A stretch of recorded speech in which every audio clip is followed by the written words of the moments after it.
Bismillahirrahmanirrahim. Assalamualaikum warahmatullahi wabarakatuh. Selamat sore, salam sejahtera bagi kita sekalian. Shalom Salve, Om Swastiastu, Namo Buddhaya, salam kebajikan.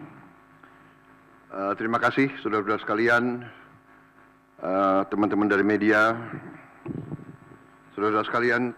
Sore hari ini dari sejak jam 3.50 kurang lebih saya hadir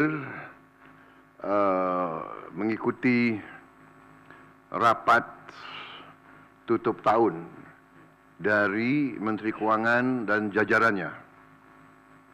Jadi pada hari ini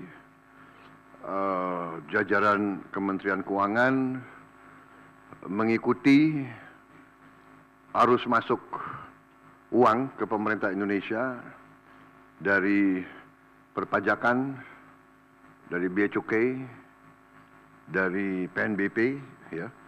Kemudian karena tepat pada waktu nanti 00, berarti tahun anggaran 2024 ditutup. Tadi saya diberi paparan oleh Menteri Keuangan pelaksanaan dari APBN 2024 dan alhamdulillah di tengah tantangan global yang penuh ketidakpastian, penuh ketegangan, penuh penekanan terhadap perekonomian dunia seluruhnya yang mempengaruhi harga-harga komoditas, yang ujungnya mempengaruhi penerimaan kita, juga mempengaruhi harga-harga minyak dan gas. Ternyata kita masih bisa mengelola keuangan negara dengan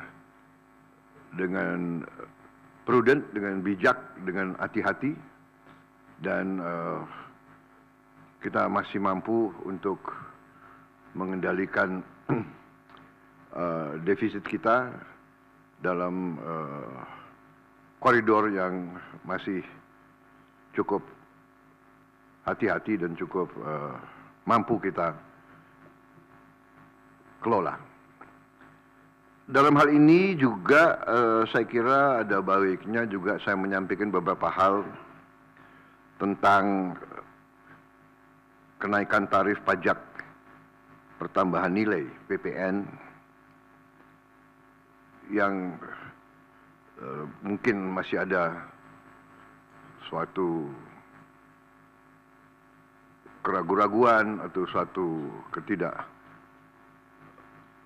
pemahaman, ya, yang tepat, sehingga saya setelah koordinasi dan diskusi dengan Menteri Keuangan dan jajaran beberapa kementerian lain, saya merasa perlu bahwa untuk menyampaikan sendiri masalah PPN 12% ini. Jadi saudara-saudara sekalian, kenaikan tarif pajak pertambahan nilai menjadi 12% ini merupakan amanah, merupakan perintah dari Undang-Undang Nomor 7 Tahun 2021 tentang harmonisasi peraturan perpajakan. Jadi, sesuai kesepakatan pemerintah Republik Indonesia dengan DPR tahun 2021, kenaikan tarif dilakukan secara bertahap dari 10% menjadi 11% mulai 1 April 2022. Ini sudah dilaksanakan. Dan kemudian perintah undang-undang dari 11% menjadi 12% pada 1 Januari 2025.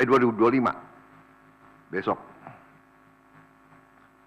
Kenaikan secara bertahap ini dimaksud agar tidak memberi dampak yang signifikan terhadap daya beli masyarakat, terhadap inflasi, dan terhadap pertumbuhan ekonomi. Saudara-saudara, sudah merupakan sikap pemerintah yang saya pimpin, juga saya yakin juga pemerintah pendahulu saya, bahwa setiap kebijakan perpajakan harus selalu mengutamakan kepentingan rakyat secara keseluruhan, perlindungan daya beli rakyat, serta mendorong pemerataan ekonomi. Komitmen kita adalah selalu berpihak kepada rakyat banyak, berpihak kepada kepentingan nasional, dan berjuang dan bekerja untuk kesejahteraan rakyat. Karena itu, seperti yang sudah saya sampaikan sebelumnya dan telah berkoordinasi dengan DPR RI, hari ini pemerintah memutuskan bahwa kenaikan tarif PPN dari 11% menjadi 12% hanya dikenakan terhadap barang dan jasa mewah. Ya, saya ulangi ya supaya jelas. Kenaikan tarif PPN dari 11% menjadi 12% hanya dikenakan terhadap barang dan jasa mewah. Yaitu barang dan jasa tertentu yang selama ini sudah terkena PPN barang mewah, yang dikonsumsi oleh golongan masyarakat berada, masyarakat mampu. Contoh, pesawat jet pribadi itu tergolong barang mewah yang dimanfaatkan ataupun digunakan oleh masyarakat papan atas. Kemudian kapal pesiar, yacht, ya, motor yacht. Kemudian rumah yang sangat mewah, yang nilainya di atas golongan menengah. Artinya, untuk barang dan jasa yang selain tergolong barang-barang mewah, ya, tidak ada kenaikan PPN, yakni tetap sebesar yang berlaku sekarang, yang sudah berlaku dari sejak tahun 2022. Ya. Untuk barang dan jasa yang merupakan kebutuhan pokok masyarakat, yang selama ini diberi fasilitas pembebasan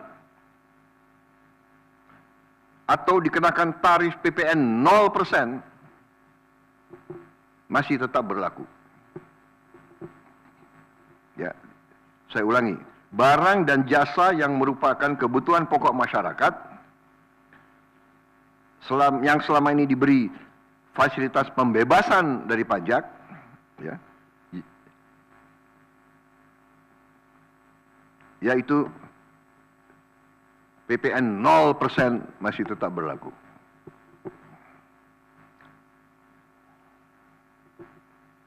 Pemerintah telah berkomitmen memberi paket stimulus. Ya. Nilai stimulus itu adalah 38,6 triliun. Seperti yang pernah diumumkan sebelumnya. Bantuan beras untuk 16 juta penerima bantuan pangan, 10 kg per bulan.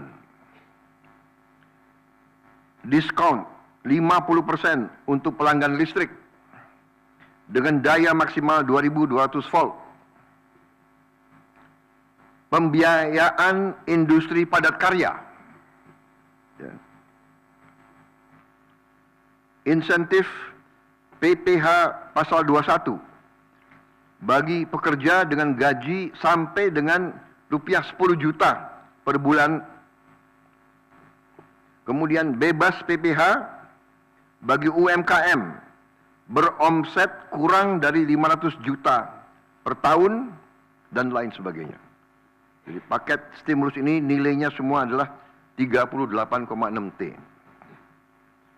Untuk barang dan jasa yang dibutuhkan oleh masyarakat banyak, yang tetap diberi pembebasan PPN, yaitu tarif 0%, antara lain kebutuhan pokok, beras, daging, ikan, telur, sayur, susu segar, jasa pendidikan, jasa kesehatan, jasa angkutan umum, rumah sederhana, air minum. Saudara-saudara, dengan ini saya kira sudah sangat jelas bahwa pemerintah akan terus berupaya untuk menciptakan sistem perpajakan yang adil dan pro rakyat. Saya kira hal-hal yang lebih teknis akan ditindaklanjuti oleh kementerian-kementerian yang terkait dan semua lembaga yang terkait. Saya kira itu saja dari saya. Terima kasih. Wassalamualaikum warahmatullahi wabarakatuh. Salam Salve, Om Santi Santi Santi, Om Namo Buddhaya, salam kebajikan, dan selamat malam tahun baru. Dan saudara lihat, malam tahun baru pemerintah masih bekerja. Ya. Sampai nanti jam 00.00 pemerintah tetap sebagian besar pejabat ada di kantor masing-masing. Saya kira itu, sekali lagi, untuk seluruh saudara-saudaraku sebangsa dan setanah air, selamat menghadapi tahun baru. Kita hadapi tahun baru dengan gembira, optimis, percaya diri bahwa Indonesia akan bangkit. Terima kasih. Selesai.